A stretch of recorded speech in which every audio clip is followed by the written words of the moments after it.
चलिए दोस्तों स्टार्ट करते हैं फटाफट करंट अफेयर सीरीज 4/1/2020। जितने भी क्वेश्चन हैं उनका फुल डिटेल्स है और ये जो भी क्वेश्चन है ये वेरी IMP हैं फॉर NTPC और CGL एग्जाम के लिए जो आने वाले टाइम में होने वाले हैं। दोस्तों इसी के साथ आज का मोटिवेशन है, खुशियाँ ढूंढ ही लेते हैं ढूंढने वाले हर पल, फर्क नहीं पड़ता हाथ में एप्पल हो या चप्पल। दोस्तों ये सभी के बचपन की तस्वीरें हैं। चलिए आज का हमारा पहला क्वेश्चन है, बाल कटाने में आधार कार्ड की अनिवार्यता का आदेश जारी करने वाला राज्य कौन सा था। दोस्तों इस क्वेश्चन का सही आंसर है तमिलनाडु। जब केंद्र सरकार ने लाख फर्स्ट का ऐलान किया था तो तमिलनाडु सरकार ने यह नियम अपने राज्य में लागू किया था। दोस्तों इस प्रकार इस क्वेश्चन का सही आंसर है आंसर तमिलनाडु। इसी के साथ क्वेश्चन दूसरा स्टार्ट करते हैं। क्वेश्चन दूसरा है, किस राज्य के मंत्रिमंडल द्वारा वंदे उत्कल जननी को राज्यगान का दर्जा दिया गया है। दोस्तों इस क्वेश्चन का सही आंसर है उड़ीसा सरकार। उड़ीसा सरकार उड़िया गौरव का प्रतीक माने जाने वाली देशभक्ति कविता वंदे उत्कल जननी का राज्यगान का दर्जा देने का फैसला किया है। इस वंदे उत्कल जननी के जो रचयिता हैं कांत कवि लक्ष्मीकांत महापात्रा है और उड़ीसा के CM कौन है, नवीन पटनायक। दोस्तों विधानसभा में विधिवत विधेयक आने पर यह राज्य का सरकारी गान बन जाएगा। इसी के साथ वंदे उत्कल जननी को राज्यगान का दर्जा देने वाला राज्य कौन सा है, उड़ीसा सरकार। दोस्तों एक बार फिर से इसके रचयिता कौन है, इसके रचयिता हैं कांत कवि लक्ष्मीकांत महापात्र। कौन है रचयिता, कांत कवि लक्ष्मीकांत महापात्र। उड़ीसा के CM कौन है, उड़ीसा के CM है नवीन पटनायक। दोस्तों बहुत इंपॉर्टेंट क्वेश्चन है, वंदे उत्कल जननी इसके रचयिता कौन है, इसके रचयिता है कांत कवि लक्ष्मीकांत महापात्र। इसी के साथ दोस्तों हम चलते हैं अपने अगले क्वेश्चन की ओर। क्वेश्चन नंबर तीसरा क्या कहता है, देखते हैं आगे।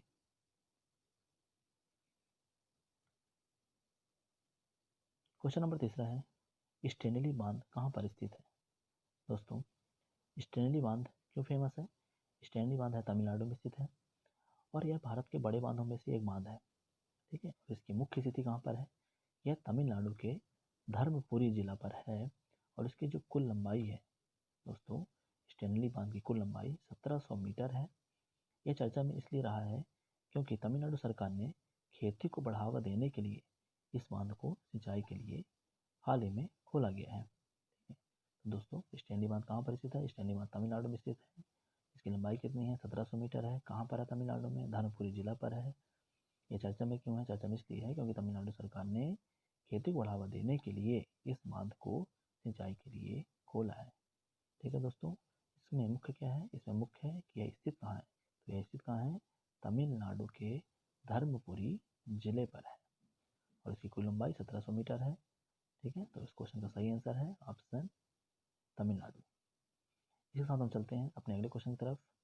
अगला क्वेश्चन है क्वेश्चन नंबर चौथा, पल्स ऑक्सीमीटर किस राज्य सरकार द्वारा शुरू किया गया था। दोस्तों पल्स ऑक्सीमीटर यह दिल्ली सरकार द्वारा शुरू किया गया था। इसके तहत घर घर मरीजों में घर घर जाकर मरीजों को पल्स ऑक्सीमीटर उपलब्ध कराया जाएगा। ठीक है, कोरोना वायरस स्क्रीनिंग और टेस्टिंग में इसकी मुख्य भूमिका होती है। स्वास्थ्य मंत्री डॉक्टर हर्षवर्धन ने कहा था कि पोर्टेबल पल्स ऑक्सीमीटर से अर्ली डायग्नोसिस हो सकता है और अर्ली डायग्नोसिस होने से द रेट जो डेथ रेट है क्या हो सकता है, डेथ रेट कम किया जा सकता है तथा मरीजों के ठीक होने के बाद इस पल्स ऑक्सीमीटर को दिल्ली सरकार द्वारा वापस ले लिया जाएगा। ये काम कैसे करता है दोस्तों, तो ये एक छोटी सी डिवाइस होती है जो मरीज की उंगली में फंसाई जाती है।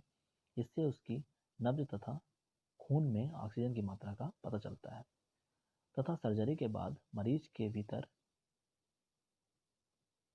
ऑक्सीजन की कितनी मात्रा है उसको मॉनिटर करने के लिए भी इसका उपयोग किया जाता है।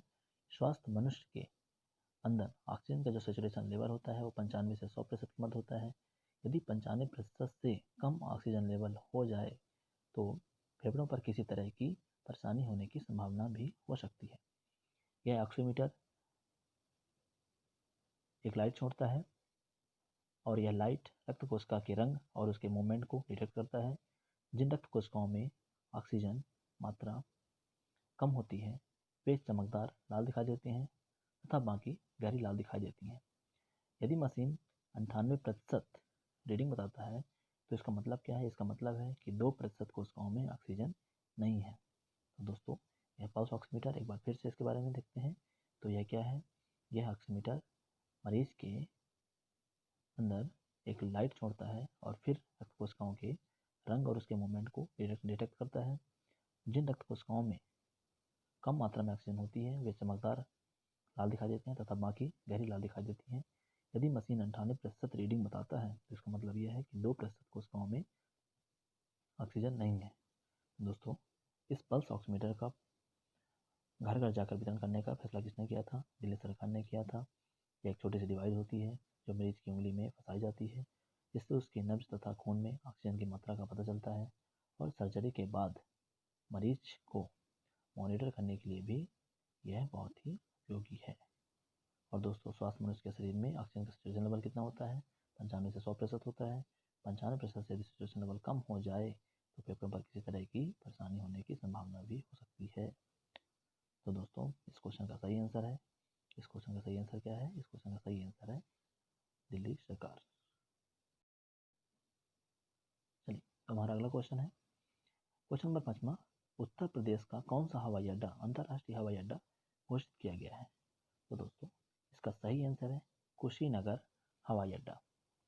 यह हवाई अड्डा श्रावस्ती, कपिलवस्तु, लुम्बिनी जैसे बौद्ध सांस्कृतिक स्थलों के बहुत ही समीप स्थित है। यह उत्तर प्रदेश के उत्तर पूर्व में स्थित है और गोरखपुर से इसकी दूरी 50 किलोमीटर है। दोस्तों, उत्तर प्रदेश का एकमात्र हवाई अड्डा जो कि कुशीनगर हवाई अड्डा है, इसे अंतर्राष्ट्रीय हवाई अड्डा घोषित किया गया है। और यह हवाई अड्डा श्रावस्ती, कपिलवस्तु, लुम्बिनी जो कि बौद्ध सांस्कृतिक स्थल के रूप में जाने जाते हैं, इनके नज़दीक स्थित है। और इसकी गोरखपुर से दूरी कितनी है? गोरखपुर से दूरी 50 किलोमीटर है।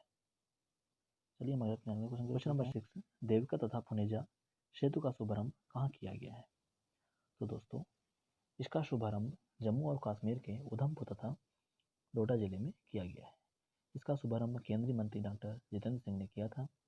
उधमपुर जिले में 16 मीटर लंबे देविका सेतु का निर्माण BRO बॉर्डर रोड ऑर्गेनाइजेशन जो क्षेत्र में यातायात की समस्या का समाधान करेगा तथा इसके साथ ही डोडा जिले के वदेर वाह में BRO द्वारा पुनेजा सेतु का शुभारंभ किया गया।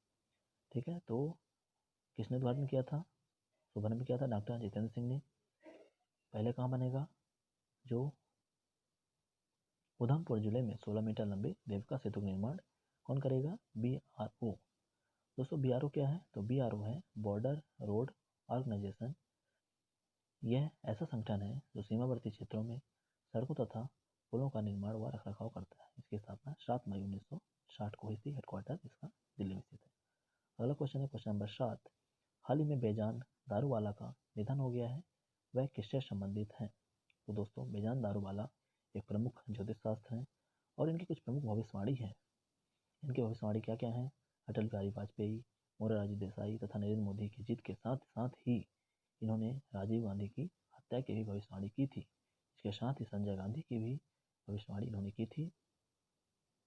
इस प्रकार दोस्तों, बेजान दारूवाला का 90 वर्ष में निधन हुआ है। किससे संबंधित है? यह है प्रमुख ज्योतिष शास्त्र। अगला क्वेश्चन है क्वेश्चन नंबर 8। फिनलैंड में भारत का नया राजदूत किसे नियुक्त किया गया है? तो दोस्तों, इसका सही आंसर है रवीश कुमार। इससे पहले रवीश कुमार विदेश मंत्रालय में संयुक्त सचिव के पद पर कार्यरत थे। यह 1995 के बैच के IFS अधिकारी हैं और अगस्त 2017 से अप्रैल 2020 तक विदेश मंत्रालय के प्रवक्ता भी रह चुके हैं। तो दोस्तों, फिनलैंड में भारत का नया राजदूत किसे बनाया गया है?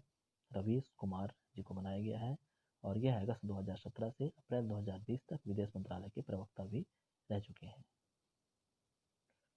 इसके साथ क्वेश्चन नंबर 9।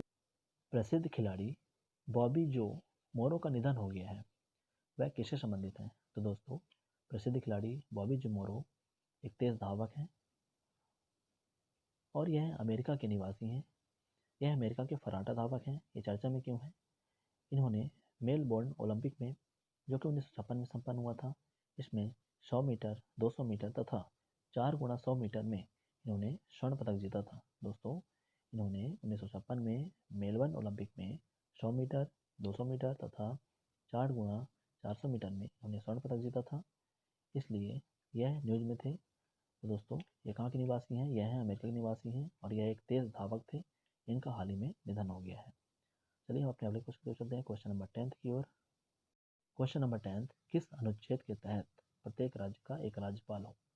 दोस्तों इसका सही आंसर है आर्टिकल 153।